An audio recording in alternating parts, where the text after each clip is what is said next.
our esteemed viewers from Advent Cable Network, Nigeria, and welcome to another episode of the program Disability Voice. I am Favour Ajara, your beautiful host.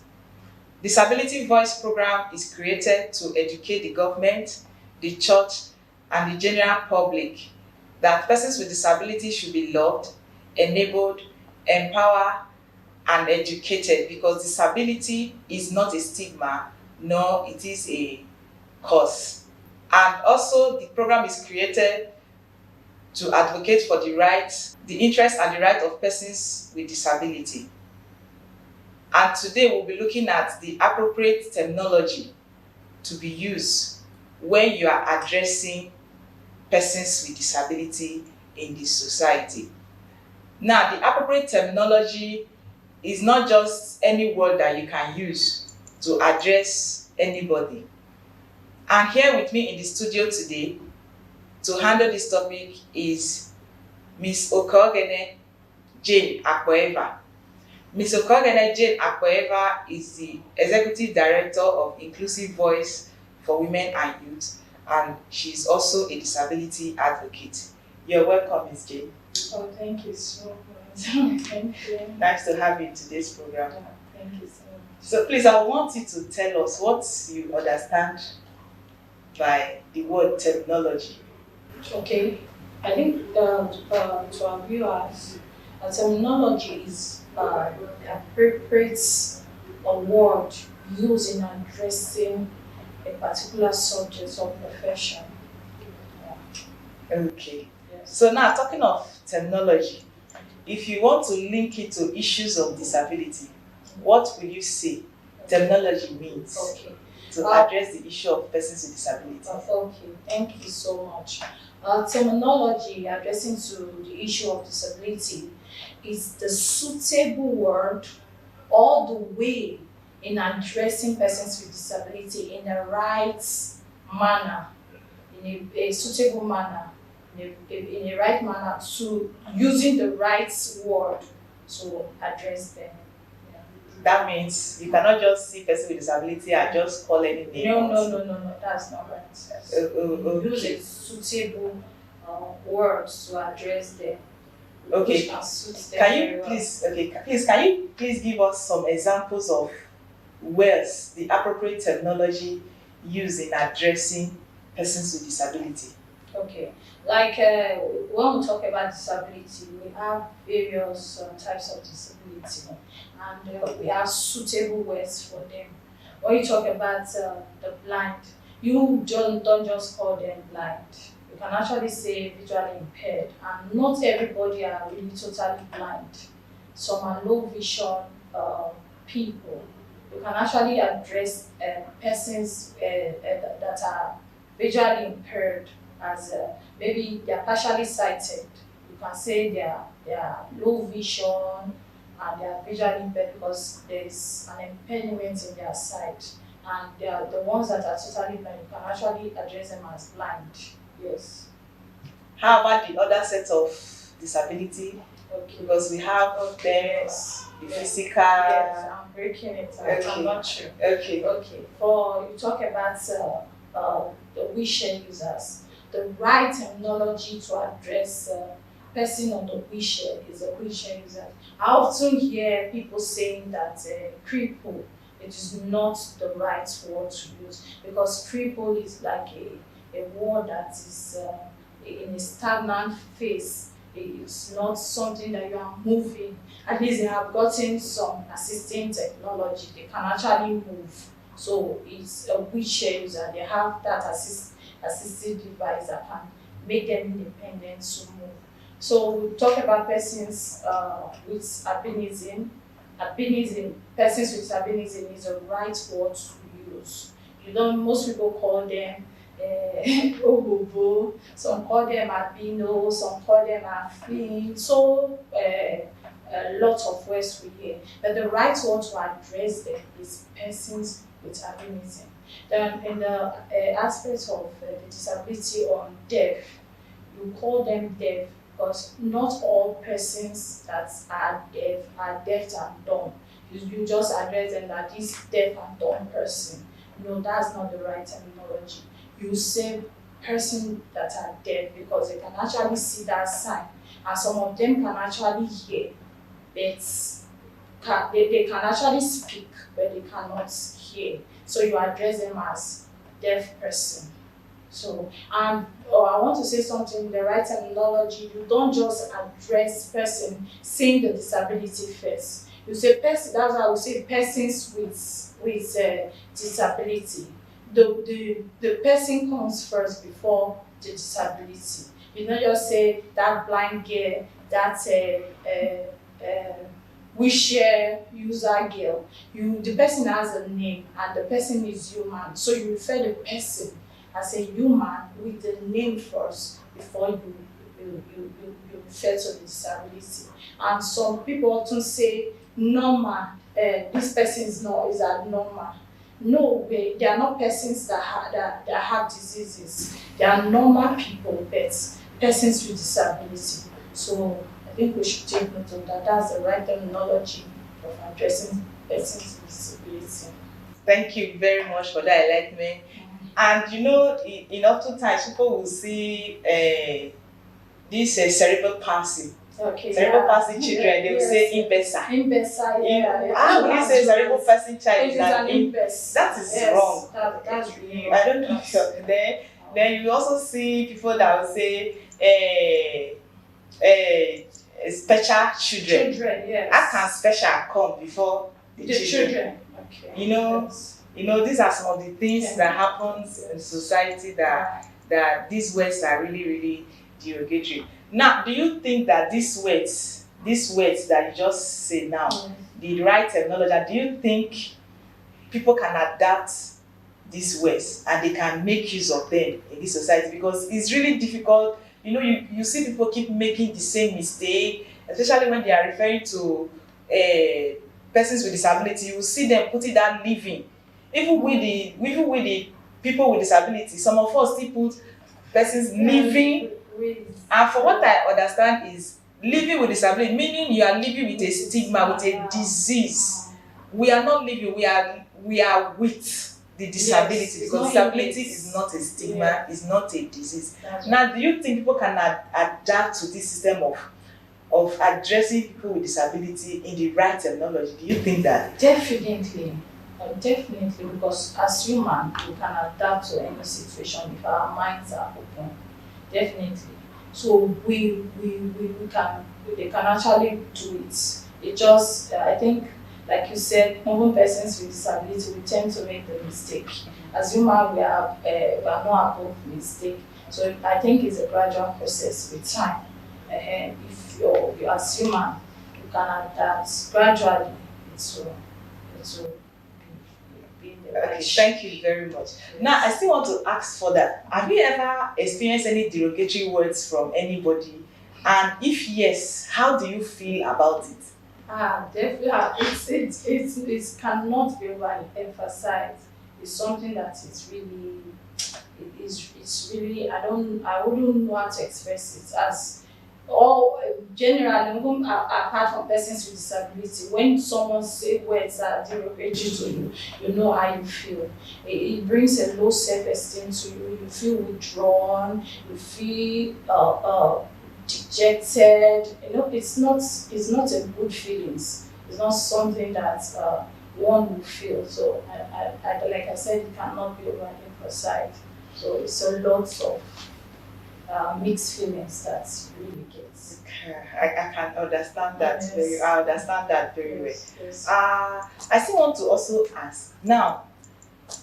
Derogatory words we talk about, it's all over the places. Even those without disability, they experience this on daily basis. Okay. Now, for some of us, we are not aware of this inappropriate terminology to use for people with disability. Yes. Some of us, we are being ignorant and we just make use of them, while some, they are purposely making use of them because they felt that is how we should be addressed.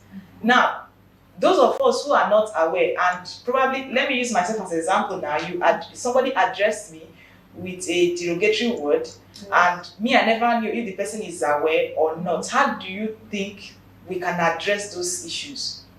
people that are not aware of these things and we addressing them as people with disabilities? Okay, like persons with disability, we shouldn't give them. A lot of people really need sensitization. They are not actually aware. So we should actually continue this sensitization. We should try. Although when somebody, when somebody say a word to you and you definitely feel bad, you want to retaliate, it's normal. But I think we should try to be patient. I think try to draw people with love and let them know that this is not the right thing. Like for me, I'll give an instance. When people react to me like that, I try to create a picture in their mind. Then when I tell them, they won't be the one telling me, oh, this is how it's supposed to be, this is how it's supposed to be. I think we should be a little bit patient. So try to let people know that this is the right thing. That means you are saying we should be patient with people. Yes, most people actually they don't really understand. Like I met somebody recently. She's a person with disability. So when we are together, when people just say derogatory words, she's always in the mood. She at that point she gives it and said, "This is the right terminology. This is how it should be addressed." And I really learned from her. She's really up and doing. She tries to tell people this. She doesn't even wait for 1 second. She just tries to interrupt and let them know. And I think people are really picking up through that action. Wow. Yes. That's interesting. Yes. That means awareness. Yes. We continue creating the Yes. awareness Continuously. on the right terminology, Yes. Yeah. so as to make sure that the people they don't use derogatory words on people with disability. Yes. Now, I still want to ask further. Yes. Talking of derogatory words, have you ever experienced such from your family members before? No. You know, disability, we say, it starts from the house. The discrimination starts, is either they accept or there is a way everybody sees disability. Yes. That's just the truth. It's either it is real or it is fake. But to me, disability is real. Some people see it as, no, this one can't be among us. So, they will give it all sort of names. Yeah. We've seen cases like that. Yes. Now, have you ever experienced such, maybe from your immediate family or your immediate community, that you experienced such thing? And how do you really address it at that particular time? Okay, I wouldn't say I've experienced from my family, because my family, I would say they are very, very loving. They understand me very well. I think there are sometimes I will actually forget I'm a person with disability. Because your own disability is not recognized. Yes. Somebody will say now, remember that you are even having a disability. Well. Yes. But I'll tell you an experience. When I got to the university, I met a friend. And the friend was telling me that, why are you bothering yourself? You are a visually impaired girl. Why are you in school? I think you are stressing yourself. I think you cannot use it to do anything, And it was really amusing. So I didn't say anything. So I had to create a picture in my mind, like I said earlier, that's what I actually do. I always like creating a picture that's insensitizing people. So I told her, and I said, okay, just imagine this thing. Just imagine this picture, like a blind person who is a graduate, gets a good job in a firm and is very productive, and every month he or she earns well and he gets the salary every month. Okay, she was not telling me that, I skipped that, sorry. She was telling me that, don't you think you should just engage with your family, that you can open a shop, So, and I said, okay, just imagine this scenario that somebody that is blind gets a good job, is productive, and the person earns salary, a very good salary every month, and a person that has shop. So which do you think that would be comfortable? You getting your salary every month, and you putting someone in your shop, or like somebody controlling your business. So she wasn't the one giving me the idea. I didn't say anything. She was saying, "Oh, this is where the trust comes in. This is where, it's really good. Yes, I think that's a good idea for them to have a job that you just get your salary peacefully and you live your life than doing that business, and trusting it to someone that will not really give you the right data, or somebody will be still watching." Do you understand? So I created that picture, and she was the one giving me the answer. So that's Wow. That's really interesting. Yes. That's really interesting. Viewers out there, we'll go on a short break now, and when we come back, we'll continue with the discussion. Don't go anywhere. Now streaming, now analyzing, now assessing, now discussing, now sharing your thoughts on everything and every issue that affects you. ACNN is now streaming, discusses the issues trending and the matters that matter to us all. Join us every Monday to Friday at 10 a.m. on ACNN as we go in depth into every issue that impacts our lives, our communities, and our country.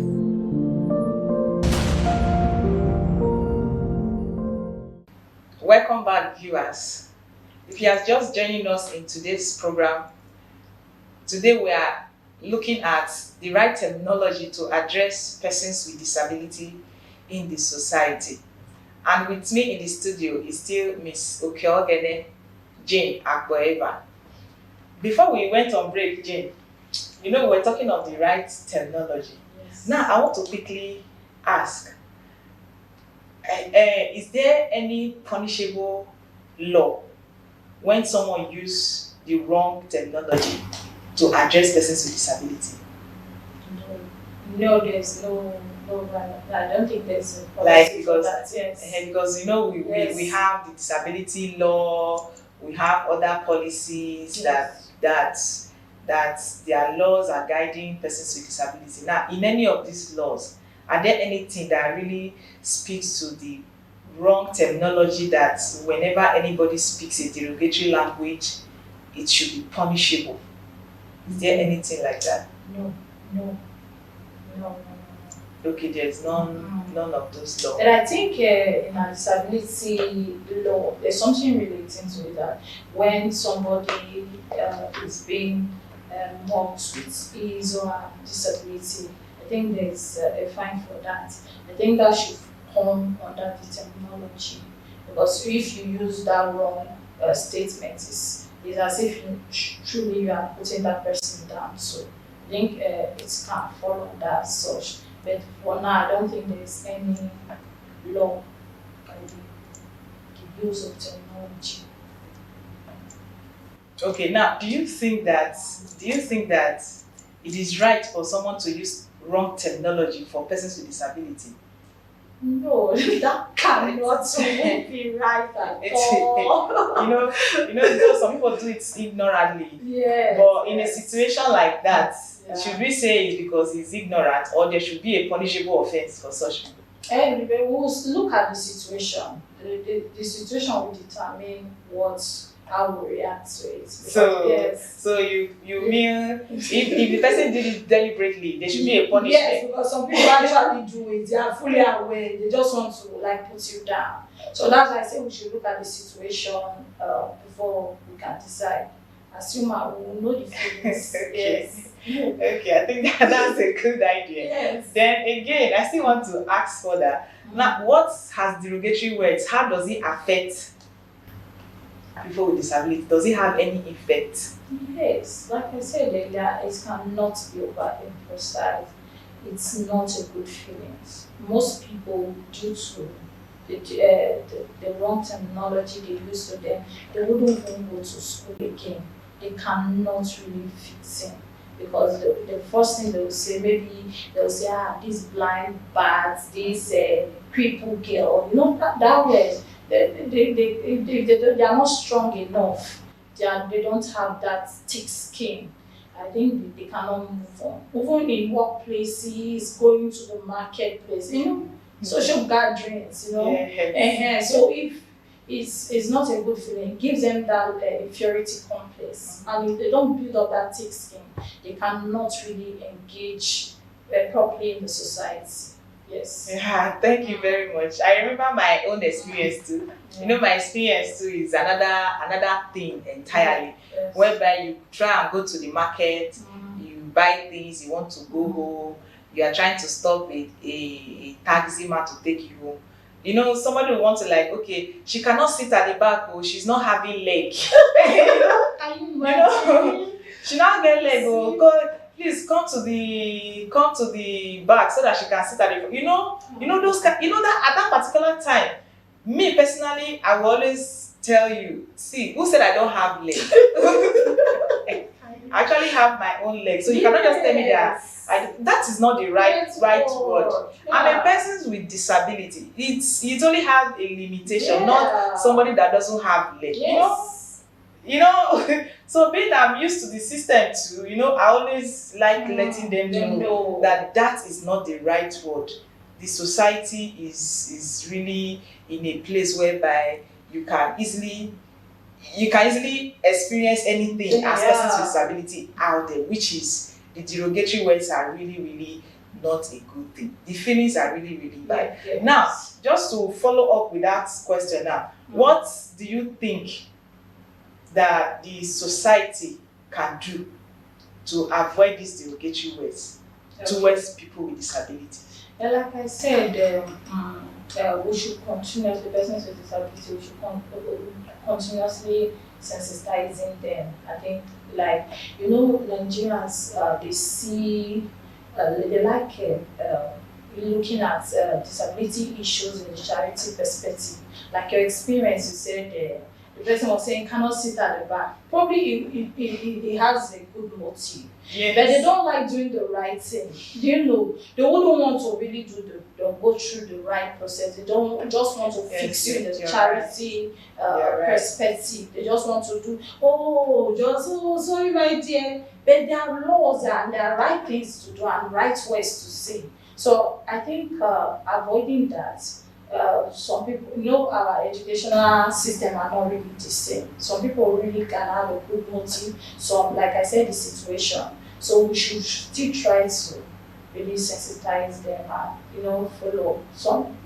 We are seeing good reports. I would say that, yes. Thank you very much. That means we'll do a public awareness campaign on the right terminology and how to treat people with disability in the public, because I know how many times I experienced such a day, especially when you take public transport. It's really, really funny. It's funny, but it's not funny.